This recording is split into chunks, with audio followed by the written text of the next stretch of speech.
Olá, bem-vindas e bem-vindos ao primeiro Vamos Falar de Fumo Motores, um novo espaço que criamos este ano, em 2022, para acompanhar outras modalidades e categorias do desporto motorizado em geral. Este será o primeiro espaço deste novo formato e comigo tenho o Pedro Dias e o Miguel Roriz. Para começarmos, vamos falar de Fumo Motores com aquilo que nós não vamos falar de fumo, não gostamos de falar, que é a Fórmula E, mas que começa a ter cada vez mais audiência e mais seguidores e fãs, e ainda bem. E por isso, passo do volante, Pedro, leva a emissão. Muito bem, muito obrigado, João, e é um prazer estar aqui com o Miguel para podermos falar durante cerca de meia hora sobre Fórmula E e para quem gosta da modalidade, para aqueles que acompanham, para aqueles que estão curiosos e gostavam de ver um pouco mais, sobretudo sabendo que temos um dos protagonistas desta Fórmula sendo um português. Tem aqui um espaço onde vamos focar-nos só na Fórmula E. Miguel, bem-vindo e muito obrigado por esta colaboração. Eu sugeria que começássemos a falar sobre esta nova época, esta oitava época da Fórmula E e o que poderíamos chamar a Liga dos Eletrões, com estas inovações que trouxeram com a nova qualificação. Olá Pedro, olá a todos, muito obrigado também pelo convite. Sim, de facto, esta temporada traz algumas novidades, especialmente essa ao nível da qualificação, mas não só, mesmo na corrida, o facto de as corridas deixarem, embora tenhamos tido aqui uma corrida a terminar atrás do safety car, mas quando tem safety car, em vez de ser retirada energia, ser acrescentado tempo no final da corrida, acho que são dois fatores que vão tornar o campeonato ainda mais aliciante e ainda mais interessante. Pelo menos olhando para aquilo que foi este primeiro fim de semana, fico com essa ideia, especialmente no que diz respeito à qualificação. Então podemos começar talvez por explicar um pouco das alterações desta época. Temos o novo sistema de qualificação, que é um sistema de pole, não é? Tipo, daí chamar Liga dos Eletrões, porque é mais parecido é a Liga dos Campeões, não é? É um formato até aqui, para quem seguia a Fórmula E, e mesmo para quem não seguia, a qualificação resultava de 4 grupos com 6 pilotos, sendo que cada grupo era formado por ordem de classificação do campeonato. Ou seja, o primeiro grupo a ir para a pista eram os 6 primeiros do campeonato, e que, grosso modo, tinham 4 minutos para fazer a sua melhor volta possível. Normalmente era sempre em cima do relógio. Chegámos a ver situações em que quase nem se fazia uma volta rápida e com a potência máxima disponível, que eram 250 kW. O que isto fazia era que era muito difícil, normalmente, a um piloto do primeiro grupo conseguir apurar-se para a segunda parte, para a Superpole, porque a pista vai sempre melhorando. Tendencialmente, na Fórmula E, a pista melhora a cada ida para a pista. E, portanto, e até em situações tão drásticas como, por exemplo, tivemos o ano passado em Valência, que a pista está a secar e, portanto, o primeiro grupo é sempre penalizado em relação ao segundo ou ao terceiro, ou naquele caso até ao quarto. E, invariavelmente, os 6 pilotos que avançavam para a Superpole, salvo honrosas exceções, eram entre o segundo e o terceiro grupo. E isso fazia com que, é verdade, o campeonato fosse muito equilibrado em termos de contas até ao final do ano, mas acabava sempre por não ser a forma mais justa, porque penalizava os pilotos mais rápidos, que estavam na frente do campeonato, na semana a seguir, ou na corrida a seguir, saíam para lá do 10º lugar e eram muito penalizados. E esta nova fórmula continua a ser por grupos, mas é um bocadinho mais justa. Temos 2 grupos de 11 carros, sendo que no primeiro grupo, o grupo A, vão para a pista o primeiro, o terceiro, o quinto, o sétimo, o nono, o 11º, o 13º, o 15º, o 17º, o 19º e o 21º do campeonato, ou seja, 11 carros. Durante 12 minutos, os pilotos não têm acesso aos 250 kW, mas têm direito aos 220, que foi também outra das novidades, que o campeonato passou a ter 220 kW de potência em vez de 200. E durante esses 12 minutos tentam fazer a sua melhor volta, as vezes que conseguirem, sendo que os 4 primeiros desse grupo automaticamente se apuram para uma fase de quartos de final, e os quartos de final são tão simples como qualquer torneio de ténis, qualquer competição a eliminar de um campeonato do mundo ou da Europa, de qualquer disciplina, quando as equipas começam a encontrar, é uma chave, e depois a partir daí para a frente é até à final. E depois temos os 4 primeiros de cada grupo.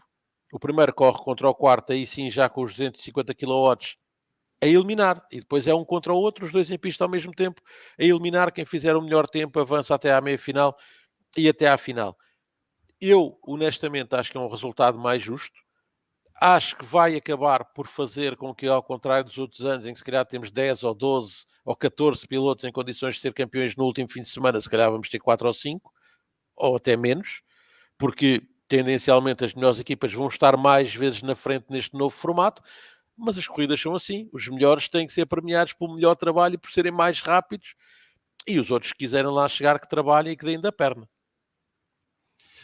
De facto, é uma alteração bem-vinda, porque havia muitas críticas ao sistema anterior, mas também há quem comente que se complica muito e que poderiam ter feito uma opção parecida ao que a Fórmula 1 fez. Depois destas duas experiências que tivemos no fim de semana, sem entrar muito ainda na discussão destas duas corridas, que balanço fazes desta inovação? Eu gostei.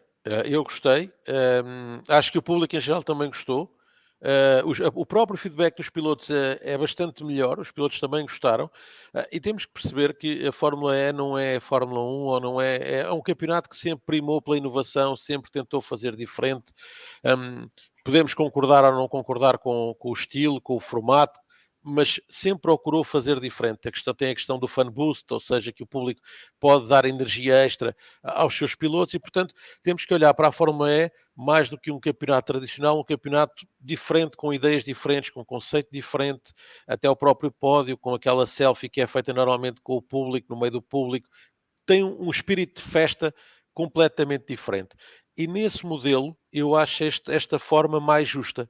E portanto eu gostei, acho que foi melhor, e acho que no geral, como te digo, e a todos aqueles que estão a ouvir, foi uma ideia transversal, não só a mim, como ao Henrique Chaves, por exemplo, que faz a transmissão comigo na Eleven e que é piloto também, não de Fórmula E, mas de outros campeonatos, para o feedback que nós fomos recebendo através da hashtag que temos também para a Fórmula E, tal como acontece com todas as transmissões da Eleven, temos sempre uma hashtag que permite ao público participar na transmissão, e a ideia foi transversal a toda a gente. E como te digo, até aos pilotos, sempre que ouvimos os pilotos falar sobre isso, eles estavam mais entusiasmados, dizem que é mais interessante o estarem na pista a competir diretamente com o outro, quase naquela espécie de jogo de apanhada, que não é bem, mas que é quase isso, do que no formato antigo. Porque, como te digo, o formato antigo era muito injusto para os líderes do campeonato. É. Eu também acho mais interessante, e acho que vai tornar mais apelativo a ideia de ver a qualificação da Fórmula E, com a vantagem que temos sempre a qualificação no mesmo dia, não é? Portanto, estão as coisas mais concentradas em termos de tempo. Já falaste da questão da potência, essa é outra das grandes inovações desta nova época, portanto, o aumento para 220 e para os 250, mas se calhar podes explicar também um pouco como é que é a utilização dos limites de potência. Houve essa variação, ou seja, até o ano passado os pilotos tinham 200 kW de potência ao longo dos 45 minutos mais uma volta da corrida, com duas exceções, em alguns casos 3. Na Fórmula E há também nos traçados uma zona de ativação do Attack Mode. O Attack Mode é uma possibilidade que os pilotos têm e uma obrigatoriedade que têm, porque quando não utilizam as 2 ou as 3 vezes que estiverem delineadas para a organização, são penalizados, são desclassificados da corrida, e tivemos alguns casos disso até o ano passado nesta pista de Diriyah. Mas vamos imaginar que são 2 vezes. Aqui em Diriyah, por exemplo, tivemos 3 minutos no primeiro dia e 4 minutos no segundo. Houve essa alteração também, em que os pilotos, ao passarem no Attack Mode, têm durante 3 ou 4 minutos, cá está, mais potência. Até o ano passado tinham 235 kW de potência. A partir deste ano passam a ter 250. Portanto, o ano passado passavam 200 para 235, e este ano passam dos 220 para os 250, e durante aquele período de tempo tem essa capacidade de ter, no fundo, uma espécie de um boost, de maior velocidade, de maior potência no motor, na unidade motriz neste caso, e que também tem a variação em relação ao ano passado, porque no ano passado havia os 200 e os 235, e para os pilotos que têm o Fan Boost, e já lá iremos também explicar daqui a pouco, se quiserem, o que é o Fan Boost. Quem tinha Fan Boost poderia ter 250 durante o período do Fan Boost, que são 5 segundos. Agora, o Fan Boost continua a ser uma ferramenta e uma arma para alguns pilotos, são só 5, mas não lhes dá uma potência a mais do que os que estão em attack mode, por exemplo. E é uma forma de estrategicamente se poder ganhar a corrida e de ganhar lugares. Este fim de semana notou-se isso. Em Díria houve quem utilizasse de forma brilhante o attack mode para ganhar posições e até para ganhar a corrida. E cá está, é mais uma inovação, mais uma forma de criar momentos diferentes na corrida. Em vez de termos um pelotão todo a rodar alinhado, temos estas situações que o campeonato promove, que faz parte da regra, e cá está, durante ali 3, 4 minutos por 2 vezes, ou seja, 8 durante a corrida toda, os pilotos têm uma potência extra para tentarem ganhar lugares. E até porque a zona de ativação é fora da trajetória ideal, e para ativarem normalmente perdem posição, não é? Portanto, tem esse atrativo. E a componente de estratégia também de quando podem ativar sem perderem essa posição, que se torna uma vantagem grande. Muito bem, temos já tivemos as 2 primeiras corridas, temos México daqui a 2 semanas, depois temos um interregno relativamente longo, quase 2 meses, e depois engrenamos de novo até agosto. Com uma diferença, este ano acaba numa nova pista, que é Seul, que destrona Berlim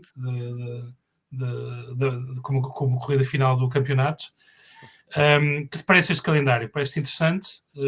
Temos o regresso a algumas pistas, como o México, por exemplo, que no ano passado não esteve, em que é feito numa parte do circuito de Hermanos Rodrigues, portanto diferente do que é o traçado de Fórmula 1, mas com elementos comuns.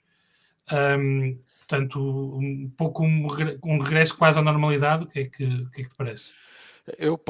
Parece muito interessante. Acho o calendário muito engraçado. Até assim, o México, cá está, aqui é o próximo, tem aqui a particularidade de ser uma corrida em altitude, que é algo que não é muito habitual, e utiliza uma parte do circuito do Grande Prémio, como dizias. Para quem conhece o Hermanos Rodrigues, a reta da meta tem uma parte comum. A meio da reta da meta, os pilotos derivam à direita e saem para uma espécie de uma variante que os vai colocar na reta oposta, que os traz para aquela zona do estádio. É um traçado que já foi utilizado há 2 anos. O ano passado não foi a corrida no México, o fim de semana do México foi em Puebla. Também uma novidade, especificamente porque o circuito Hermanos Rodrigues estava transformado em hospital de campanha devido à pandemia de Covid-19, mas é um regresso. Depois temos pistas clássicas. Roma, embora seja uma variante, a novidade foi o ano passado, é o mesmo traçado do ano passado, era na mesma zona da cidade, mas tinha mudado um bocadinho o figurino no ano passado. Monte Carlo é aquela pista que toda a gente conhece, é o traçado de Fórmula 1, feito pela primeira vez o ano passado, que deu uma extraordinária vitória do António numa soberba ultrapassagem em cima do final ao Mitch Evans. E depois temos ali a pista de Berlim, mais uma pista que é muito conhecida, que recebeu as últimas 2 decisões do título. E depois tem para os pilotos, como alguns também disseram esta semana, o aliciante de termos algumas pistas novas. Vamos à Indonésia, a Jakarta, vamos a Vancouver, no Canadá, e vai tudo terminar no Ninho de Pássaro, em Seul, que foi palco dos Jogos Olímpicos, e a corrida vai passar dentro do Estádio Olímpico. O desenho da pista vai entrar e sair do Estádio Olímpico, portanto é sempre mais um aliciante em Seul para essa corrida final. E depois temos os clássicos Nova Iorque e Londres, pistas já muito conhecidas dos pilotos, mas que cá está. Acho que vai ser um campeonato muito interessante ao nível das pistas, os desenhos, os traçados, e portanto acho que nesse lado estamos praticamente garantidos que teremos excelentes corridas. Penso que sim, e estamos ansiosos. Vamos ter que aguentar aqueles 2 meses quase entre o México e Roma, mas a partir daí vai ser tudo mais certinho. Muito bem. Começar a pensar então em termos das equipas e dos pilotos. Temos alguns pilotos novos, temos também algumas mudanças. Qual seria o teu destaque a este nível? Em relação à troca de pilotos, o maior destaque talvez seja a chegada de António Giovinazzi, que é um piloto que vem do Campeonato do Mundo de Fórmula 1 e que por si só arrasta muitos fãs, até para este campeonato. Acredito que alguns fãs, pelo menos, o campeonato poderá ganhar com a chegada de António Giovinazzi. O meu único receio, e disse-o esta semana na transmissão, é o nível de comprometimento que António Giovinazzi poderá ter com este campeonato e o foco com que estará no campeonato. Esse é verdadeiramente o meu receio, porque eu acho que se ele estiver verdadeiramente comprometido, o primeiro fim de semana não foi muito exemplo, mas se estiver verdadeiramente comprometido e com vontade, pode ser um piloto para fazer a diferença e até cá está, para chamar mais gente para o campeonato.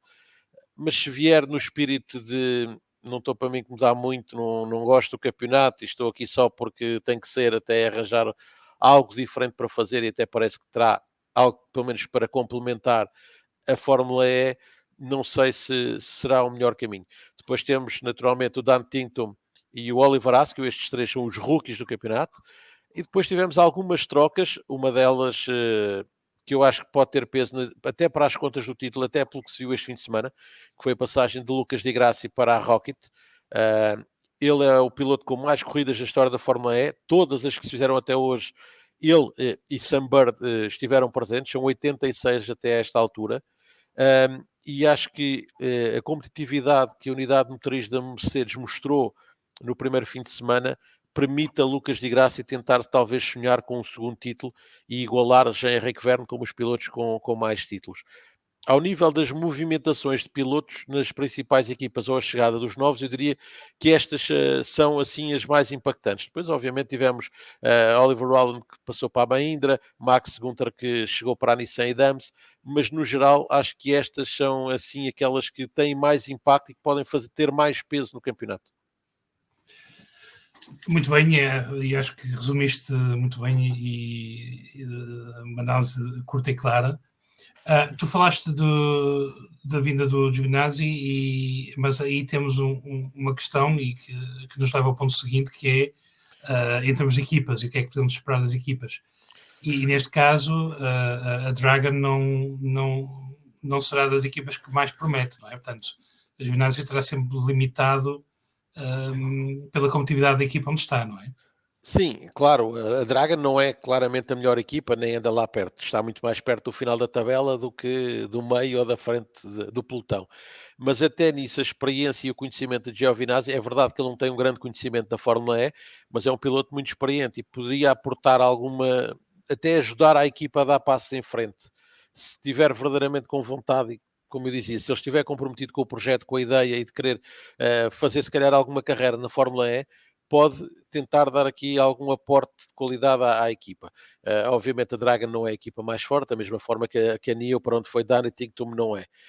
Mas olhando para este primeiro fim de semana, preocupa-me o desempenho da DS, embora Jean-Éric Vergne tenha por 2 vezes conseguido chegar aos pontos, mas mais por contingências da corrida, parece-me, do que propriamente pela competitividade dos DS.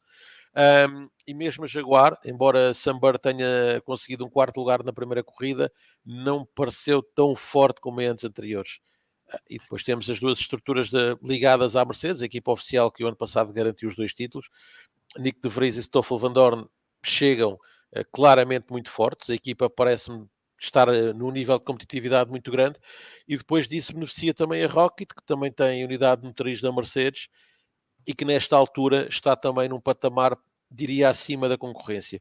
E ali logo a seguir, talvez estejam a Envision e a Andretti, talvez mais até pelo impacto dos pilotos. Jake Dennis está numa forma estrondosa, ele quer redimir-se de ter perdido o título quase por culpa própria o ano passado na última corrida, porque da forma como a corrida estava e como o campeonato estava, ele tinha muitas hipóteses de ter sido campeão. E a Envision mostrou num dia com um piloto e no outro dia com o outro que poderá estar forte. É verdade que a Audi já não está no campeonato a nível oficial e isso pode ter algum impacto no nível de performance que a unidade motriz pode vir a ter, porque uma coisa é uma marca que está envolvida oficialmente, como é o caso da Mercedes e como era a Audi até o ano passado, que permitia ir tendo desenvolvimento permanente. Aqui, não sei até que ponto a Audi irá estar permanentemente a trabalhar na unidade motriz e a ajudar a Envision. Para já parece-me competitivos, Vamos ver daqui para a frente. É verdade que agora a seguir ao México vamos ter uma pausa de 2 meses que vai permitir também às equipas se calhar reposicionarem-se um bocadinho e perceberem para onde é que têm que ir e o que é que têm que fazer. O ano passado tivemos a jornada de Díria, que tinha um espaço muito grande depois até Roma, e onde imediatamente a DS percebeu que tinha que apresentar o carro novo, porque estava muito atrás em Díria. Agora não há carros novos, esta é a última temporada também deste modelo, o Gen 3 vai chegar para a próxima época, portanto aqui estamos a falar de desenvolvimentos que os carros podem ter. Acho que após o México as equipas vão tentar perceber onde é que estão e o que fazer para estarem outra vez mais competitivas em Roma. Olhando para já para a fotografia no geral, parece-me que é este o caminho e o cenário que está montado ao nível do equilíbrio de forças. Referiste também a Andretti, que tem um problema similar à Venturi, à Kit Venturi, que é herdaram a unidade motriz, neste caso, da Envision. A Envision herdou da Audi, a Andretti herdou da BMW. Poderão ter um problema similar em termos da continuidade de performance da unidade durante a época? Cá está, sim, a Andretti poderá ter. Aqui há dois caminhos. Perceber que, e para já entraram bem, que é estarem competitivos nesta fase, e se o mantiverem no México, continua a haver razão para a Audi e para a BMW continuarem enfincadamente a trabalhar nas unidades motrizes. Se aos poucos a performance começar a cair, ou começarem a ficar longe da discussão do título, por erros próprios, por avarias, por problemas, pode haver esse menor investimento daí para a frente. Para já, acho que a Audi e a BMW, e as duas equipas, neste caso a Envision e a Andretti, concorrem para poderem mais à frente vir a ter esse problema. Diria que no imediato, tanto a Casa dos Anéis como a BMW podem ter a oportunidade de trabalhar um bocadinho mais, até porque vão ter uma jornada em casa a meio de maio e que, para o bem e para o mal, vão querer estar competitivas, porque há uma grande guerra sempre entre todas as marcas alemãs, e se pensarmos que existia um campeonato, e que existe um campeonato de turismos, ou que já foi de turismos e que agora é uma miscelânea de várias, de várias coisas, só com marcas alemãs ou quase, eu acho que o caminho é este, nesta altura Audi e BMW vão tentar dar luta à Mercedes, enquanto isso for viável.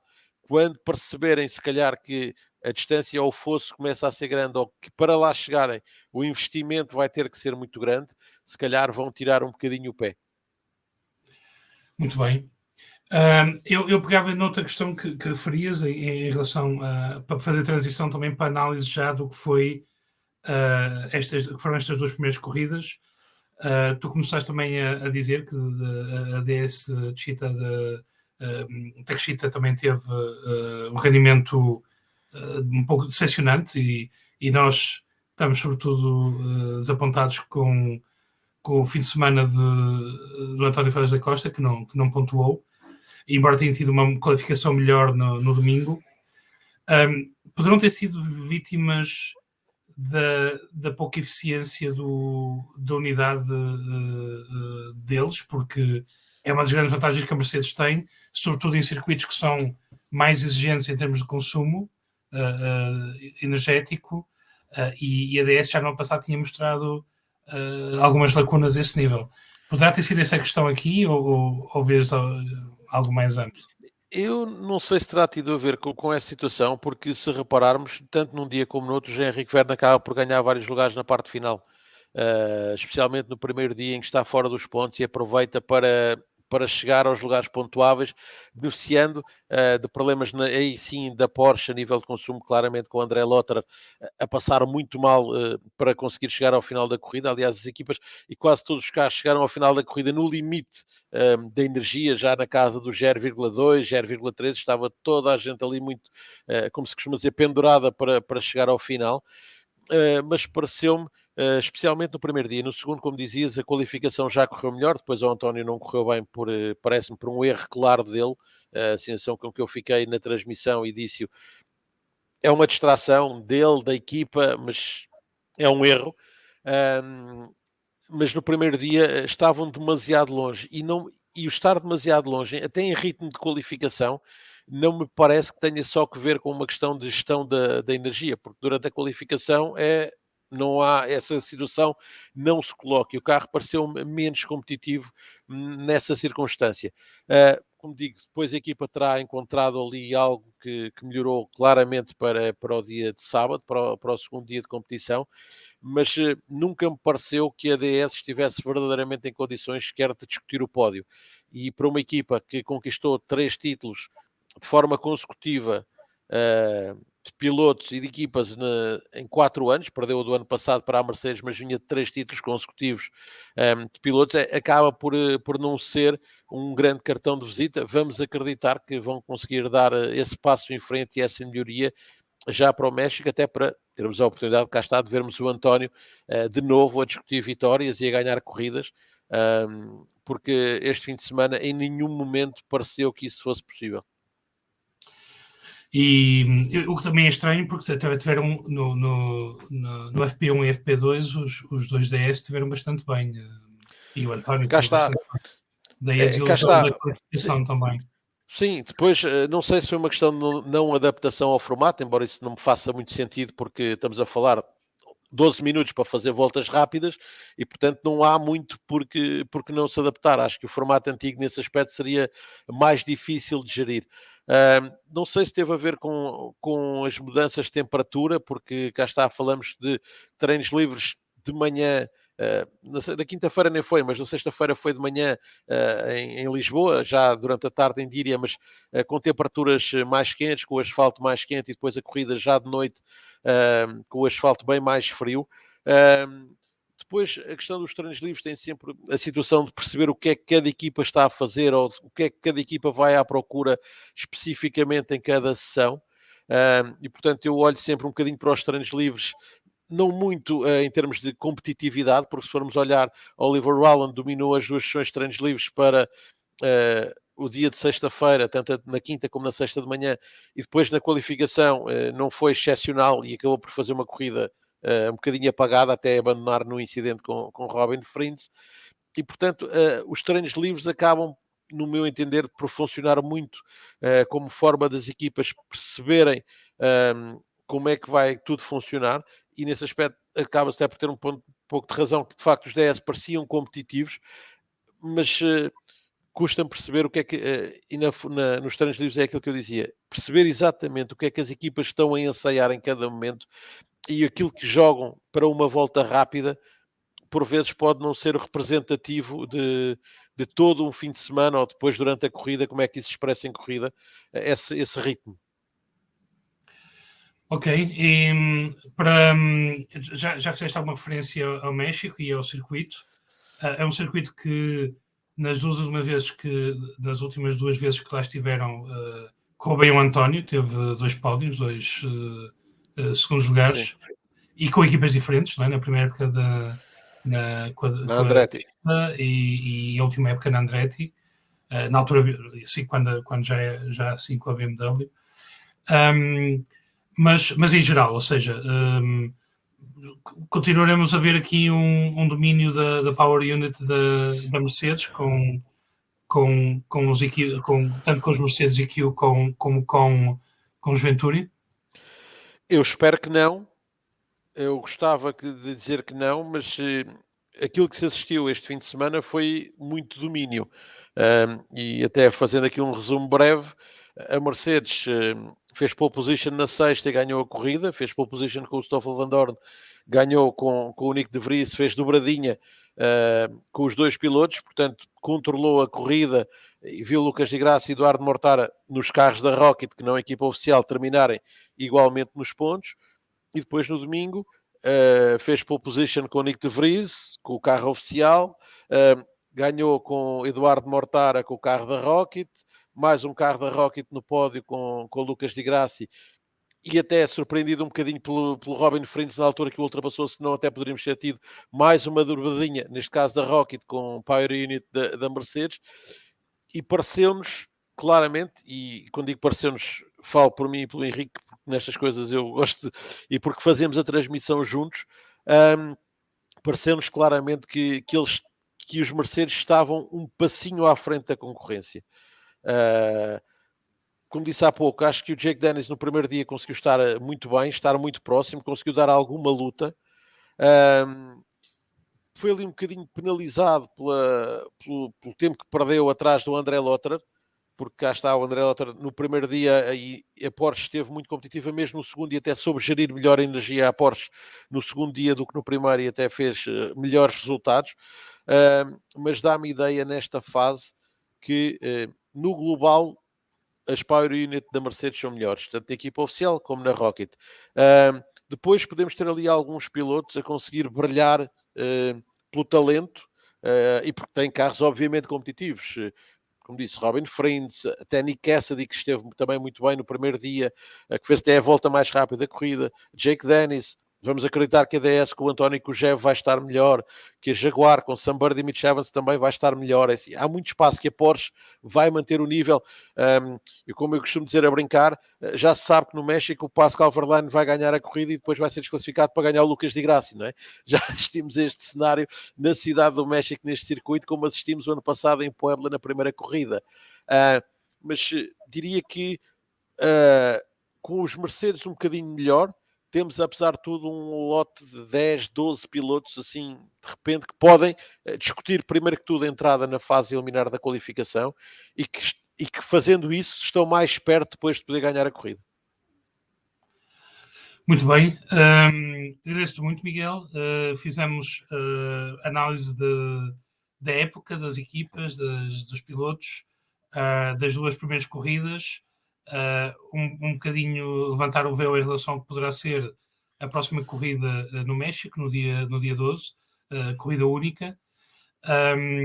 Em tão pouco tempo acho que foi muito interessante e acho que nos deste uma perspectiva muito boa sobre o que está a acontecer e o que podemos esperar. Muito obrigado por isso e fica o desejo de que nos encontrarmos no próximo mês para mais uma destas edições dedicadas à Fórmula E. Claro que sim, terei todo o gosto. Eu, antes de mais, obrigado pelo convite e sempre que quiserem e que eu consiga encontrar um espaço na agenda, estarei sempre disponível. Muito obrigado. E obrigado também ao João Salviano e Vamos Falar de FUN e a todos. Esperamos que tenham gostado e encontramos na próxima vez. Obrigado.